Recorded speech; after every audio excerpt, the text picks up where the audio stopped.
Hi welcome to our YouTube channel technical aviator. आज हम देखेंगे फ्यूल टैंक सेफ्टी ट्रेनिंग का part 2, that is the phase 2 detail training. अभी तक हमने देखा कि फेज 1 ट्रेनिंग क्या है, that is the familiarization training, awareness training क्या है वो देखा। अभी देखेंगे हम लोग phase 2, that is the detail training. अब डिटेल ट्रेनिंग के लिए जो पीरियड अलाउ किया है डीजीसीए ने, that is the flexible period to allow the organization to set necessary courses and impart the training to the person, taking into account the organization training schemes, means and practices। अब इसके लिए जो person है organisation में, जो भी person work कर रहे हैं, they should have received the phase 2 training by 31 December 2013, जो कि अर्लियर पीरियड है, और within 12 months of joining the organization whichever is later. अभी जैसे मान लो अभी के पीरियड में हमें कौन सा ये फॉलो करना पड़ेगा, within the 12 months of joining the organization, इसीलिए यहाँ पे मेंशन भी किया है विच एवर इज लेटर। तो सपोज अगर कोई पर्सन ज्वाइन करता है ऑर्गेनाइजेशन, तो within 12 months of joining the organization उसे फेज 2 ट्रेनिंग कंप्लीट करनी पड़ेगी। अब इसके बाद टाइप ऑफ द ट्रेनिंग। तो अब ये जो फेज 2 ट्रेनिंग है, that should be more in depth internal and external course. पहले जो था वो सिर्फ फैमिलराइजेशन था, डेप्थ में ट्रेनिंग नहीं थी, लेकिन फेज 2 ट्रेनिंग क्या है, internal and external course depth में रहेगा। उसके बाद this phase 2 training should not take the form of training bulletins और अदर सेल्फ स्टडी। मीन्स ये ट्रेनिंग बुलेटिन्स नहीं रहेंगे इसमें सिर्फ, और सिर्फ सेल्फ स्टडी नहीं रहेंगी। इसमें क्या रहेगा, detailed description about the theoretical as well as practical elements रहेगा, and as well as self study की जगह यहाँ पे केस स्टडीज रहेगी। ठीक है। इसके बाद में अब जैसे आपकी फेज 2 ट्रेनिंग कंप्लीट होती है, तो at the end of training there should be an examination, and जो एग्जामिनेशन रहेगी वो रहेगी आपकी एमसीक्यू टाइप, मतलब जितने भी क्वेश्चन एग्जामिनेशन में रहेंगे वो एमसीक्यू क्वेश्चन रहेंगे। और as we all know that passing criteria in aviation is 75%, तो इस एग्जामिनेशन में भी आपका पासिंग क्राइटेरिया, पासिंग मार्क्स 75% रहेंगे।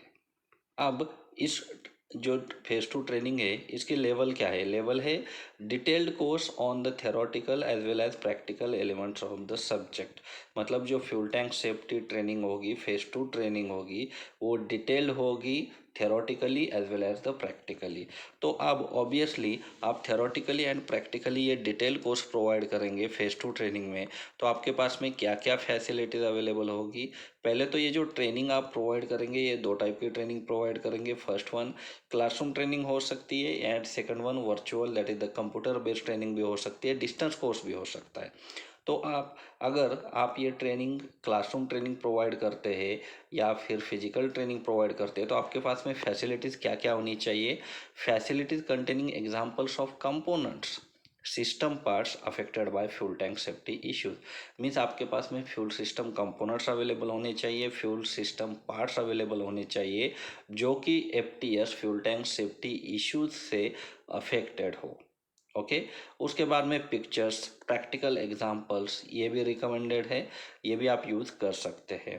अब जैसे आप डिस्टेंस कोर्स अटेंड करेंगे या डिस्टेंस कोर्स प्रोवाइड करेंगे, तो उस केस में आप क्या करेंगे, फिल्म शो करेंगे। ठीक है, वहाँ पे आप फिल्म दिखाएंगे उन्हें। अब इस केस में जो when such film meets the intent of the objective and content of the phase 2 of fuel tank safety training. अब आप डिस्टेंस कोर्स प्रोवाइड करेंगे, तो डिस्टेंस कोर्स में क्या क्या क्राइटेरिया फॉलो होना चाहिए, मीट होना चाहिए। पहले कंटिन्यूस इवैल्यूएशन प्रोसेस। ठीक है, वीटी एंड सीबीटी का मीनिंग है virtual training as well as computer based training. तो इस केस में आप डिस्टेंस कोर्स प्रोवाइड कर रहे, तो कंटिन्यूसली आप जो ट्रेनिज है उनको कैसे इवैल्यूएट करेंगे, उसके लिए प्रोसेस होनी चाहिए। ठीक है, तो अब आप कंटिन्यूसली उन्हें इवैल्यूएट करनी चाहिए। क्यों? क्योंकि फिजिकल ट्रेनिंग जो प्रोवाइड होती है वहाँ पे आपको पता चल जाता है कि समझ में आ रहा है नहीं समझ में आ रहा, तो यहाँ पे आपको कैसे समझ में आएगा, through the evaluation only. Questions and intermediate step. Suppose आप फेज 2 ट्रेनिंग कर रहे, कुछ केस स्टडी बता रही है, तो केस स्टडी के बाद में कुछ क्वेश्चंस उनको आप रेज करेंगे। ठीक है, और उसके बाद में उनसे आंसर क्या आते हैं। इंटरमीडिएट स्टेप्स पे आपको क्वेश्चंस पूछने पड़ेंगे। उसके बाद में ट्रेनिंग का रिकॉर्ड रखना है। ठीक है, कंटेंट का रिकॉर्ड रखना है, एज वेल एज आप जो एग्ज़ाम लेंगे ट्रेनिंग कंप्लीट होने के बाद में, उसका जो रिज़ल्ट है वो रिज़ल्ट भी आपको रिकॉर्ड करना है, and assist to an instructor in person. Okay, so that is the criteria जो कि मीट होना चाहिए डिस्टेंस कोर्स में। अब जो फेज़ 2 ट्रेनिंग है, तो फेज़ 2 ट्रेनिंग का ड्यूरेशन कितना है? Total duration of the phase 2 training is 8 hours. Okay.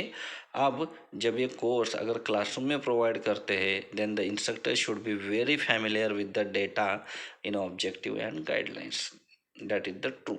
Okay. अब ऑब्जेक्टिव्स क्या क्या है, फेज़ 2 ट्रेनिंग के ऑब्जेक्टिव्स क्या है? मीन्स फेज़ 2 ट्रेनिंग कंप्लीट करने के बाद में अटेंडीज को, ट्रेनीज को या क्या क्या नॉलेज आ जाएगा, ठीक है। After completion of the phase 2 training, the attendant should have the knowledge of history of events related to the fuel tank safety issues, and they should have the knowledge of theoretical as well as practical elements of the fuel tank safety issues। Okay. तो दोनों पता चलेगा अगर ये training complete करते हैं, तो जो भी अटेंडीज है उनको क्या क्या पता चलेगा? एक तो हिस्ट्री ऑफ इवेंट्स पता चलेगी, एज वेल एज उनको थ्योरेटिकल एंड प्रैक्टिकल एलिमेंट्स का फ्यूल टैंक सेफ्टी के रिलेटेड नॉलेज हो जाएगा। इसके बाद में उनको जो कि फा के रेगुलेशन है या JAA के रेगुलेशन है, तो फा के जो स्पेशल फार इशू किया गया है, that is the S-FAR 88, and JAA का TGL 47, that is the temporary guidance leaflet 47, उनका ओवरव्यू भी हो जाएगा फेज़ 2 ट्रेनिंग में। उसके बाद में जैसे वो फेज़ 2 ट्रेनिंग कंप्लीट करते हैं, तो they should be able to give a detail description of the concept of fuel tank system. फ्यूल टैंक सिस्टम का जो कंसेप्ट है उसके बारे में डिटेल डिस्क्रिप्शन वो दे सकते हैं, that is the CDCCL, and using the theoretical fundamentals as well as the specific examples related to the fuel tank system and fuel tank safety issues also। Okay. अब उसके बाद में ये ट्रेनिंग कंप्लीट करने के बाद में और क्या कर सकते? They should have the capacity to combine and apply the separate elements of the knowledge in logical as well as the comprehensive manner, and they should have the knowledge on how the above items affect the aircraft। जितने भी CDCCL items है, fuel tank system है के components है, parts है, वो हमारे aircraft पे कैसे अफेक्ट करते हैं, उसके बारे में उनको नॉलेज आएगा फेज़ 2 ट्रेनिंग कंप्लीट करने के बाद में।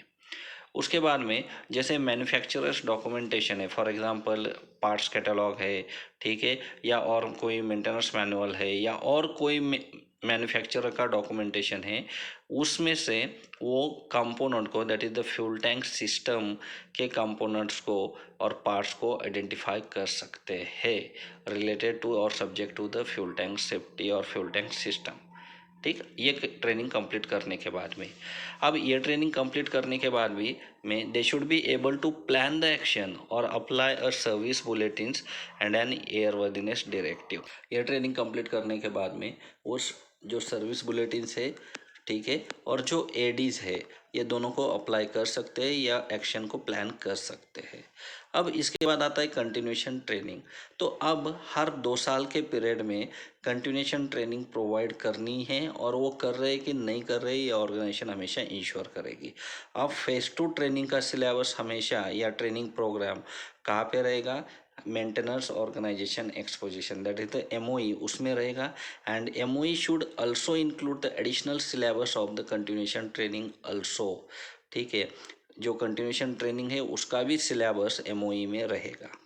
कंटिन्यूएशन ट्रेनिंग आपकी फेज़ 2 ट्रेनिंग के साथ में कंबाइन हो सकती है, एंड जैसे ही कोई अगर न्यू इंस्ट्रक्शन से इश्यू होते हैं, तो कंटिन्यूएशन ट्रेनिंग आप अपडेट कर सकते हैं। ओके। अब इसके बाद guidelines to be considered for establishment of training program. अब क्या क्या गाइडलाइंस कंसिडर करनी है अगर हमें ट्रेनिंग प्रोग्राम इस्टेब्लिशमेंट करना है? तो पहला है understanding of background and concept of fuel tank safety. मतलब फ्यूल टैंक सेफ्टी का बैकग्राउंड क्या है, उसकी कंसेप्ट क्या है, वो पहले समझना पड़ेगा। Then how the mechanics can recognise, interpret and handle the improvement related to the fuel tank safety, ये भी देखना पड़ेगा। And awareness of any hazard specially when working on fuel system and when FRS using nitrogen is installed. तो ये दोनों awareness भी ध्यान में रख के आपको क्या करना है, ट्रेनिंग प्रोग्राम को इस्टेब्लिश करना है। गाइडलाइंस क्यों दी है? To address the theoretical background behind the risk of fuel tank safety, okay, to address the major accident related to the fuel tank system, उनका इन्वेस्टिगेशन और उसके बाद में क्या कंक्लूजन निकला है वो, ठीक है। S for 88 and J double interim policy INTPOL 2512 उसके बारे में ठीक जानने के लिए। Explain the briefly concept that are being use, okay. How to find and how to use and interpret the information in instruction and manual, okay. Manual में से fuel tank safety related या फ्यूल टैंक सेफ्टी इश्यूज के related information कैसे आपको find करना है, उसके बाद में जो इन्फॉर्मेशन आपको मिली है उसे आपको कैसे यूज़ करना है, इंटरप्रेट करना है, ठीक है। During maintenance fuel tank safety आपको कैसे इंश्योर करना है। FRS सिस्टम जब लगी हुई है तब आपको कैसे उस फ्यूल टैंक सिस्टम के सेफ्टी के रिलेटेड आपको ध्यान रखना है।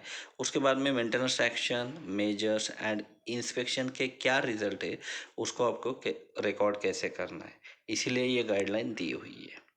अप्रूवल ऑफ द ट्रेनिंग, अब इसके बाद में initial and continuation training program का अप्रूवल है और उसके एग्जामिनेशन के कंटेंट का अप्रूवल है।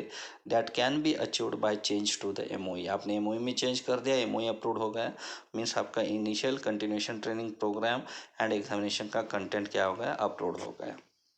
Changes to the MOE to meet the content of this decision should be made and implemented at the time requested by competent authority। जैसे competent authority request करता है तो उसके बाद में जो भी MOE है और जो भी कंटेंट है उसमें चेंजेस करके और इम्प्लीमेंट करके आपको competent authority को सबमिट करने फॉर द अप्रूवल। जैसे आप सबमिट करेंगे उसके बाद में वो चेक करेंगे, कंटेंट चेक करेंगे, ठीक है, ट्रेनिंग प्रोग्राम चेक करेंगे और उसके बाद में वो उसे अपलोड करेंगे। इसी तरह से हमारा फेज़ 2 ट्रेनिंग कंप्लीट हो गया, फ्यूल टैंक सेफ्टी ट्रेनिंग पूरा। इसके पहले वीडियो में हमने देखा था फेज़ 1 ट्रेनिंग और अभी हमने देखा फेज़ 2 ट्रेनिंग। तो हमारा phase 2 training fuel tank safety training complete हो चुका है। Thank you for watching. अगर वीडियो अच्छा लगा है तो लाइक कीजिए, शेयर कीजिए, सब्सक्राइब कीजिए। Thank you very much.